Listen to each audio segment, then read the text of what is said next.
Todavía este año, Lucas 13:8.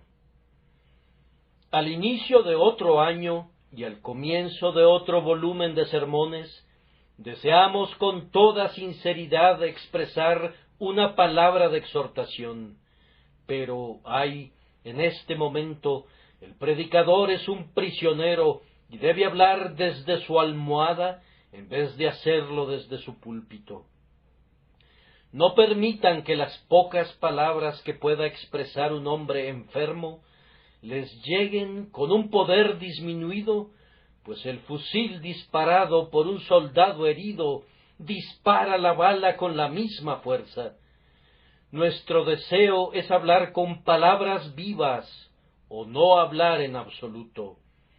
Suplicamos a aquel que nos habilita para sentarnos y componer estas trémulas frases, que las vista con su espíritu, para que sean frases que vayan de acuerdo con su propia mente.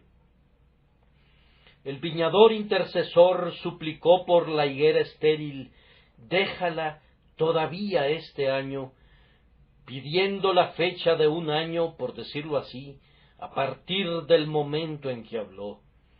Los árboles y las plantas que dan fruto tienen una medida natural para sus vidas. Evidentemente un año había transcurrido cuando llegó el tiempo de buscar fruto en la higuera, y otro año comenzaba cuando el viñador comenzó de nuevo su obra de cavar y podar.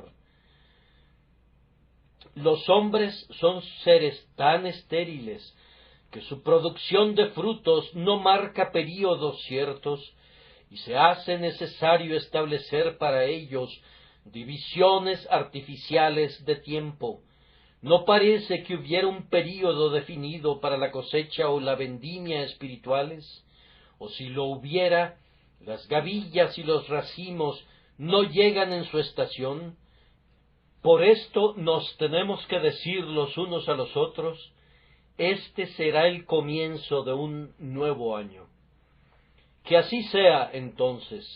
Congratulémonos los unos a los otros por ver la alborada de todavía este año, y oremos unidamente para que podamos entrar en él y continuar en él y llegar a su conclusión bajo la bendición perenne del Señor, a quien pertenecen todos los años.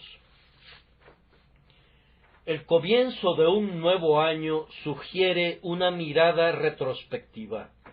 Demos esa mirada resuelta y honestamente. Todavía este año. Entonces hubo años anteriores de gracia.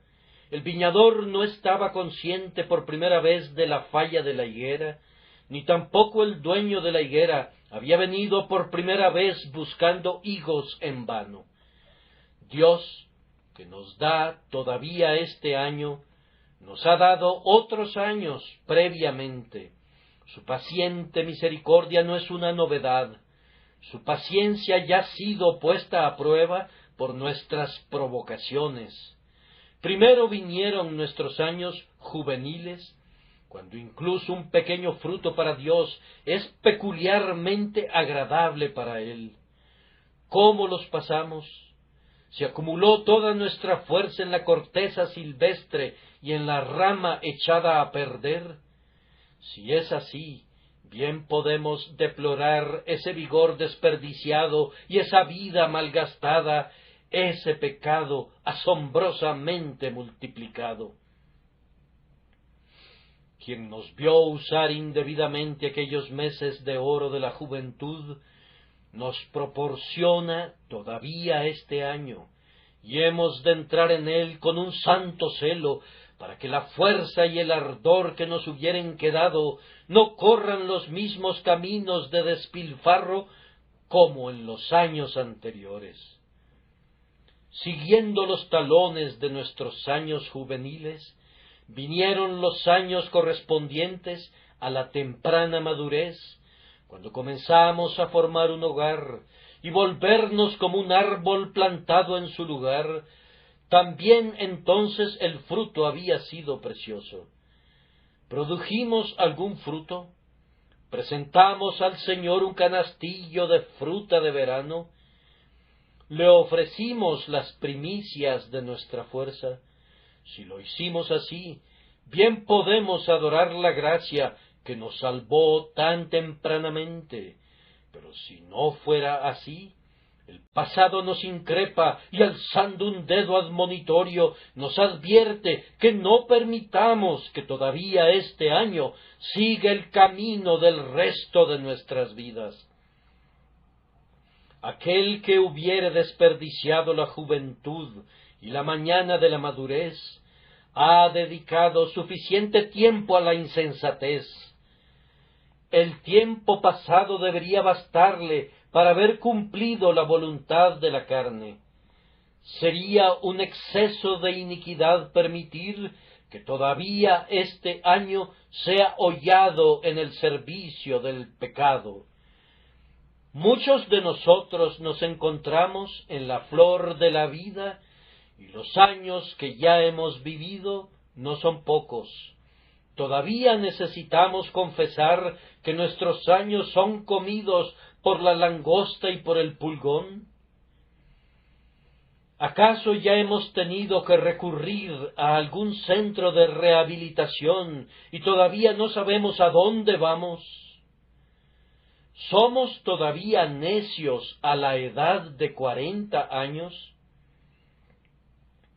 Tenemos 50 años de acuerdo al calendario y sin embargo nos encontramos a gran distancia de los años de discreción. ¡Ay, grandioso Dios, que haya hombres que sobrepasan esta edad y que todavía no tengan conocimiento! No son salvos a los 60, no son regenerados a los 70, no han sido despertados a los 80, no son renovados a los 90. Todas y cada una de estas consideraciones son muy alarmantes.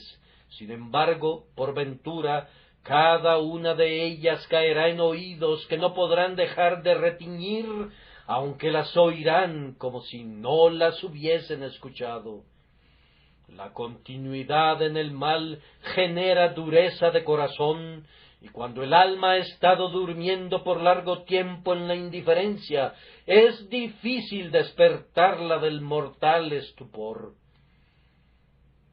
El sonido de estas palabras, todavía este año, nos hace recordar a algunos de nosotros los años de gran misericordia, rutilantes y resplandecientes de deleite. ¿Fueron colocados esos años a los pies del Señor? ¿Fueron comparables a las campanillas de plata de los caballos? ¿Fueron de santidad a Jehová? Si no lo fueron, ¿cómo habremos de responder por ello, si todavía este año debería ser musical con jubilosa misericordia, y sin embargo lo desperdiciamos en los caminos del abandono?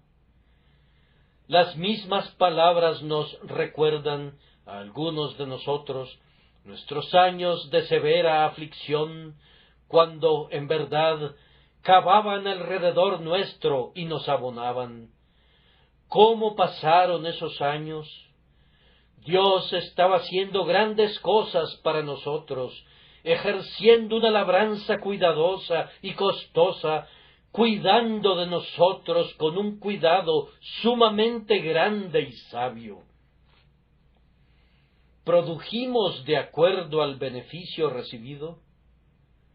Nos levantamos del lecho siendo más pacientes y mansos, destetados del mundo y unidos sólidamente a Cristo. ¿Produjimos racimos para recompensar al viñador de la viña? No rehusemos estas preguntas de autoexamen, pues pudiera ser que este resulte ser otro de esos años de cautividad, otra estación de horno y de crisol. Que el Señor nos conceda que la tribulación venidera nos libere de más paja que cualquiera de los años precedentes y deje el trigo más limpio y en mejores condiciones. El nuevo año también nos recuerda de las oportunidades de utilidad que han llegado y se han ido, y de resoluciones incumplidas que han florecido sólo para marchitarse. ¿Será todavía este año como esos que han transcurrido antes? ¿No podríamos esperar que la gracia avanzara sobre la gracia ya ganada? ¿Y no deberíamos buscar poder para transformar nuestras promesas enfermizas en robusta acción? Mirando al pasado, lamentamos las insensateces por las cuales no querríamos ser mantenidos voluntariamente cautivos también este año, y adoramos la misericordia perdonadora, la providencia preservadora, la liberalidad ilimitada y el amor divino, de los cuales esperamos ser partícipes todavía este año.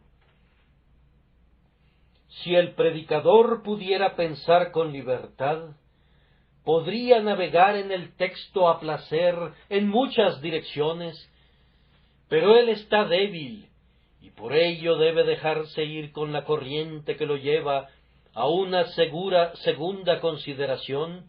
El texto menciona una misericordia. Fue debido a una gran benignidad que le fuera permitido al árbol que inutilizaba la tierra permanecer otro año, y la vida prolongada siempre ha de ser considerada una bendición de la misericordia. Hemos de ver todavía este año como una dádiva de la gracia infinita.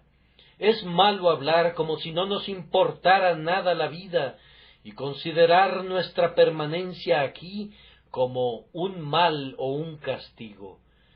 Estamos aquí todavía este año como el resultado de las intercesiones del amor y en cumplimiento de los designios del amor. El hombre malvado debería considerar que la paciencia del Señor apunta a su salvación y debería permitir que las cuerdas de amor lo atraigan a ella. Oh, que el Espíritu Santo hiciera que el blasfemo, el quebrantador del día domingo y el vicioso ostentoso sintieran cuán grande portento es que sus vidas sean prolongadas todavía este año. ¿Acaso se les concede vida para que maldigan y corran desenfrenados y desafíen a su Hacedor? ¿Acaso deberá ser este el único fruto de la paciente misericordia? Aquel que deja las cosas para más tarde y que ha desechado al mensajero del cielo con sus demoras y medias promesas, ¿no debería maravillarse de que se le permita ver todavía este año? ¿Cómo es que el Señor ha sido indulgente con él y ha tolerado sus vacilaciones y sus titubeos? ¿Acaso este año de gracia ha de ser malgastado de la misma manera? Las impresiones pasajeras, las resoluciones precipitadas y las prontas apostasías, ¿habrá de ser todo esto la misma historia trillada que se repita una y otra vez? La conciencia asustada, la tirana pasión, la emoción reprimida, ¿habrán de ser estas las señales de todavía otro año? Dios no quiera que ninguno de nosotros dude o posponga a lo largo de todavía este año. La piedad infinita detiene el hacha de la justicia. ¿Habrá de ser insultada esa justicia por la repetición de los pecados que provocaron que se alzara el instrumento de la ira? ¿Qué podría ser más atormentador para el corazón de la benignidad que la indecisión? Bien hace el profeta del Señor en ponerse impaciente y clamar: ¿hasta cuándo claudicaréis vosotros entre dos pensamientos? Muy bien puede Dios apremiar una decisión y exigir una respuesta inmediata. Oh alma indecisa, oscilarás mucho tiempo más entre el cielo y el infierno, y actuarás como si fuera difícil decidir entre la esclavitud de Satanás y la libertad del hogar de amor del grandioso Padre. Todavía este año te divertirás en el desafío de la justicia y pervertirás la generosidad de la misericordia, convirtiéndola en una licencia para una mayor rebelión. Todavía este año ha de ser el amor divino convertido en una ocasión para un pecado continuado. Oh, no actúes tan vilmente, de manera tan contraria a todo instinto noble, de manera tan injuriosa para tus propios y mejores intereses. El creyente es conservado fuera del cielo todavía este año en amor y no en ira. Hay algunos por cuya causa es necesario que habite en la carne, algunos que habrán de ser ayudados por él en su camino hacia el cielo, y otros que habrán de ser conducidos a los pies del Redentor por su instrucción. El cielo de muchos santos no está preparado todavía para ellos, porque sus compañeros más cercanos no han llegado todavía, y sus hijos espirituales no se han reunido en la gloria en número suficiente para darles una íntegra bienvenida celestial.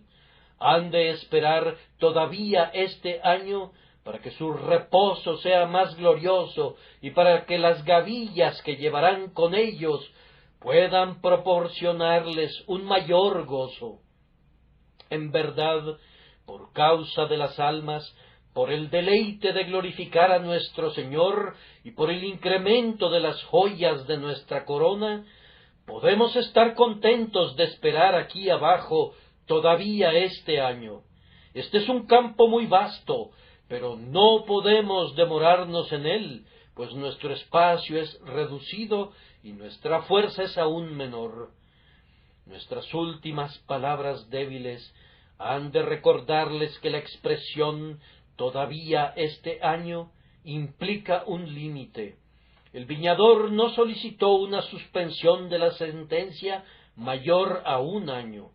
Si la labor de cavar y de abonar no demostrara entonces ser exitosa, no intercedería más y el árbol debería caer. Incluso cuando Jesús es el intercesor, la solicitud de misericordia tiene sus límites y sus tiempos. No es para siempre que seremos dejados solos y que se nos permita inutilizar la tierra. Si no nos arrepentimos, debemos perecer. Si no queremos ser beneficiados por el azadón, debemos caer por el golpe del hacha. Vendrá un último año a cada uno de nosotros. Por tanto, que cada uno se diga a sí mismo, ¿es este mi último año? Si fuera el último año para el predicador, se ceñiría sus lomos para entregar el mensaje del Señor con toda su alma y pedirle a sus semejantes que sean reconciliados con Dios. Querido amigo, ¿habrá de ser todavía este año tu último año? ¿Estás preparado para ver que la cortina se alza mostrando la eternidad? ¿Estás preparado para oír el grito de medianoche y entrar a la cena de bodas? El juicio y todo lo que le seguirá son, de manera sumamente cierta, la herencia de todo hombre. Benditos aquellos que por la fe en Jesús son capaces de enfrentar el tribunal de Dios sin un pensamiento de terror. Si viviéramos para ser contados entre los habitantes más viejos, aun así debemos partir al fin. Tiene que haber un término, y la voz debe ser escuchada. Así dice el Señor, morirás en este año. Tantos se han ido antes que nosotros, y se están yendo cada hora, que nadie debería necesitar ningún otro memento mori, recuerda que has de morir, y sin embargo, El hombre está tan interesado en olvidar su propia mortalidad y mediante eso perder sus esperanzas de la bienaventuranza, que no podemos ponerla en demasía delante del ojo de la mente. Oh hombre mortal, reflexiona, prepárate para venir al encuentro de tu Dios, pues debes encontrarte con Él. Busca al Salvador, sí, búscalo antes de que otro sol se oculte para su descanso. Una vez más, todavía este año, y podría ser sólo por este año, la cruz es levantada como el faro del mundo, la única luz a la que ningún ojo mira en vano. Oh, que millones de personas miraran a ese lugar y vivieran. Pronto el Señor Jesús vendrá una segunda vez, y entonces el resplandor de su trono ocupará el lugar del ligero esplendor de su cruz. El juez será visto en lugar del Redentor. Ahora Él salva, pero en aquel momento Él destruirá. Oigamos su voz en este instante. Él ha puesto un límite a un día. Estemos deseosos de beneficiarnos del tiempo de gracia. Creamos en Jesús en este día, viendo que pudiera ser nuestro último día. Estas son las súplicas de alguien que ahora se recuesta en su almohada, sumido en la debilidad. Óiganlas por causa de sus propias almas y vivan.